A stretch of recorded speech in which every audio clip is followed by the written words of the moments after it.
आप देख रहे हैं अनहोनी। अनहोनी में आज की कहानी हमारे साथ शेयर की है पप्पू जी ने। तो चलिए बढ़ते हैं आज की इस कहानी की ओर। आज मैं सुबह से ही ऑफिस के एक दोस्त के घर पर आया हूँ। उसका घर दूसरे शहर में है, जहाँ आने के लिए मुझे ट्रेन का सहारा लेना पड़ा। मेरा दोस्त रवि इस घर पर अकेला रहता है, क्योंकि गांव में खेती बाड़ी होने के कारण उसका सारा परिवार गांव में ही रहता है। खैर, रवि से बात करते करते हमें वक्त का पता ही नहीं चला कि कब रात हो गई। फिर जब मैंने अपनी निगाहें घड़ी की ओर घुमाई तो वक्त हो रहा था रात के 8 बजे का। वक्त देखकर एक पल को तो मैं चौंक गया, क्योंकि मुझे आज किसी भी हाल पर अपने घर लौटना है। जिस पर मैंने रवि से कहा, भाई अब मैं निकलता हूँ, अगर और रुका तो आखिरी ट्रेन भी मिस हो जाएगी। इस पर रवि ने कहा, अरे आज यहीं रुक जा, कल चले जाना। जिसके बाद मैंने रवि को बताया कि कल मुझे कितना ज़रूरी काम है, क्योंकि कल मुझे अपने पिताजी को लेकर एक डॉक्टर के पास जाना है और उस डॉक्टर का अपॉइंटमेंट मुझे बहुत मुश्किल से मिला है।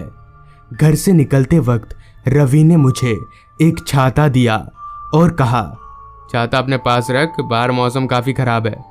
जिसके बाद मैं घर से निकलकर स्टेशन की तरफ चलता बना।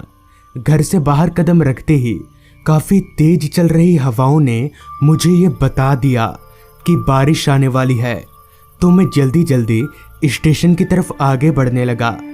रवि के घर से स्टेशन पैदल चलकर जाने में करीब 1 घंटे का वक्त लगने वाला था, मगर मेरे पास उतना वक्त नहीं था कि मैं पैदल जा सकूं, क्योंकि आखिरी ट्रेन रात के 9 बजे की थी।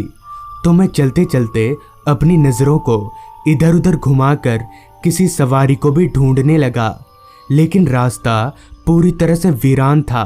दूर दूर तक मेरे अलावा मुझे और कोई भी दिख नहीं रहा था। अभी मैं चल ही रहा था कि तभी बारिश शुरू हो गई, वो भी मूसलाधार। खैर, भला तो हो रवि का, जिसने मुझे पहले ही एक छाता दे दिया था, जो अभी मेरी काफ़ी काम आ रहा है। उस छाते की मदद से अभी मैं आगे बढ़ ही रहा था कि तभी मुझे पीछे की ओर से किसी गाड़ी की आवाज़ सुनाई पड़ी।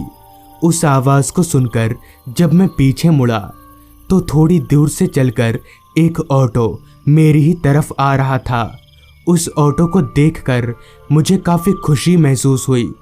उस ऑटो के सामने आते ही मैंने हाथ दिखाकर उस ऑटो वाले को ऑटो रोकने का इशारा किया, तो उसने भी ऑटो को ठीक मेरे पास रोका और मुझसे बोला, क्या बात है भाई साहब, कहाँ जाना है आपको?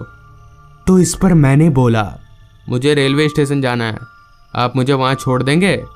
इस पर उस ऑटो वाले ने सीधा ना करते हुए कहा, नहीं नहीं भाई साहब, मैं इतनी रात को इस बारिश में उधर नहीं जाऊंगा। ऑटो वाले की ये बात मुझे थोड़ी हैरान करने वाली लगी, क्योंकि रवि भी मुझे बार बार रात के वक्त स्टेशन की ओर ना जाने की हिदायत दे रहा था, और अब ये ऑटो वाला भी स्टेशन की ओर जाने से मना कर रहा है। आखिर माजरा क्या है? फिर मैंने उस ऑटो वाले को अपनी सारी परेशानी बताई और ज़्यादा पैसों का लालच भी दिया, तो वो ऑटो वाला चलने को मान गया और मेरे ऑटो में बैठते ही उसने ऑटो भगाना शुरू कर दिया। मगर बारिश अब और काफ़ी तेज हो गई थी। एक तो घना अंधेरा, ऊपर से तेज छमछमाती बारिश, जिस कारण ऑटो वाले को ऑटो चलाने में काफ़ी मुसीबतों का सामना करना पड़ रहा था। और तो और उस ऑटो वाले के ऑटो का वाइपर भी ठीक से काम नहीं कर रहा था। मैंने उस ऑटो वाले को आखिरी ट्रेन का समय बताते हुए ऑटो को और तेज भगाने को कहा, तो उस ऑटो वाले ने ऑटो की रफ्तार और बढ़ा दी। कुछ देर काफ़ी रफ्तार के साथ ऑटो चलने के बाद पता नहीं उस ऑटो वाले को क्या हुआ, जो उसने एकदम से ऑटो रोक दिया। ऑटो को इस तरह से रुकता हुआ देख मैंने ऑटो वाले से कहा, क्या बात है भाई साहब, आपने ऑटो क्यों रोक दिया? इस पर उस ऑटो वाले ने कहा, वो आगे काफ़ी बारिश की वजह से नाला पूरी तरह से भर गया है, ऑटो आगे नहीं जा पाएगी। ऑटो वाले के इतना बोलने पर मैंने जब ऑटो से झांक कर आगे देखा तो सच में आगे नाला काफी भर चुका था और ऑटो उस नाले को पार नहीं कर सकती थी। खैर, अब किया भी क्या जा सकता था। मैंने उस ऑटो वाले को आधे पैसे दिए और वापस से पैदल स्टेशन की तरफ चलता बना। अब बस 9 बजने में 10 मिनट ही बाकी थे, तो मैं चल कम और दौड़ ज्यादा रहा था। कुछ दूर चलने के बाद मुझे एक मोड़ दिखा। उस मोड़ के करीब आकर मैं काफी कंफ्यूज हो गया कि मुझे किधर जाना है, दाएं या बाएं, क्योंकि मैं पहली बार यहाँ आया था, वो भी आते वक्त ऑटो से आया था, इसलिए मैंने रास्ते पर उतना ध्यान नहीं दिया। और मुझे कहाँ पता था कि मैं इतनी बड़ी मुसीबत में फंस जाऊंगा। तभी मैंने एक बार रवि को कॉल करने के लिए अपना फ़ोन निकाला, मगर जैसे ही मैंने जेब से फ़ोन निकाला तो पता नहीं कैसे मेरा फ़ोन स्विच ऑफ हो गया था। मैंने फ़ोन ऑन करने की भी काफ़ी कोशिश की, मगर मेरा फ़ोन ऑन नहीं हुआ। अभी मैं खड़े खड़े सोच ही रहा था कि तभी दाईं तरफ रास्ते से मुझे थोड़ी दूरी पर कुछ चमचमाती लाइटें दिखीं। उन लाइटों को देखकर मुझे लगा कि शायद स्टेशन इधर ही होगा और मैं दाईं तरफ वाले रास्ते की तरफ आगे बढ़ने लगा।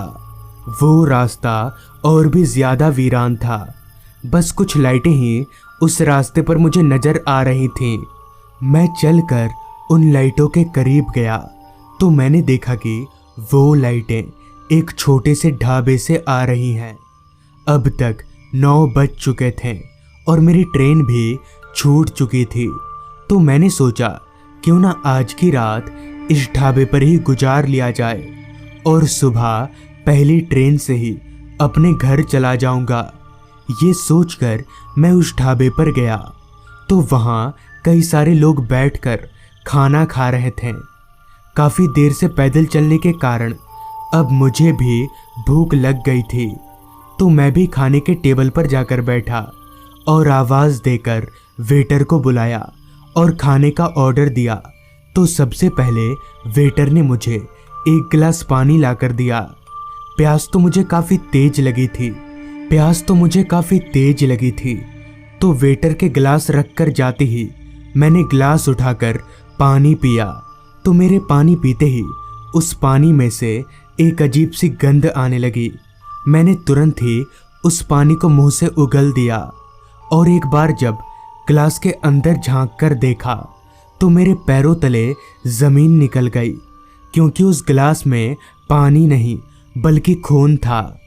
तो मैंने चिल्लाकर वेटर को बुलाया तो वेटर मेरा खाना लेकर मेरी ही तरफ आ रहा था। उसके आते ही मैंने उससे उस खून वाले गिलास के बारे में पूछा तो वो ज़ोर ज़ोर से हंसने लगा और बोला, हाँ ये खून है, और वो भी इंसान का खून।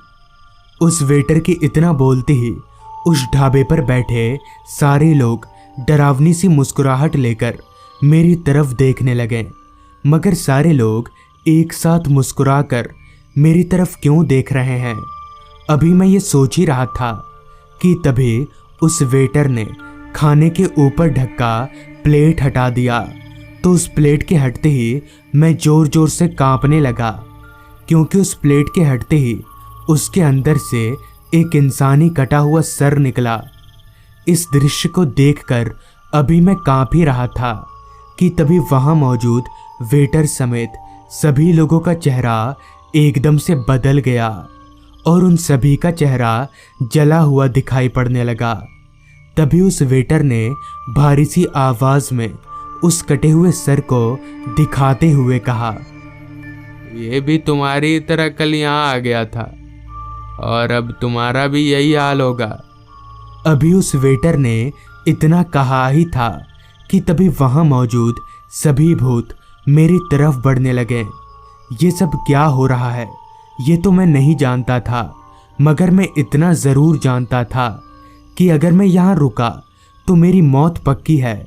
इसलिए मैंने बिना देरी किए सर पर दौड़ लगा दी और वहीं रुका जहां मुझे कुछ लोगों की भीड़ दिखी।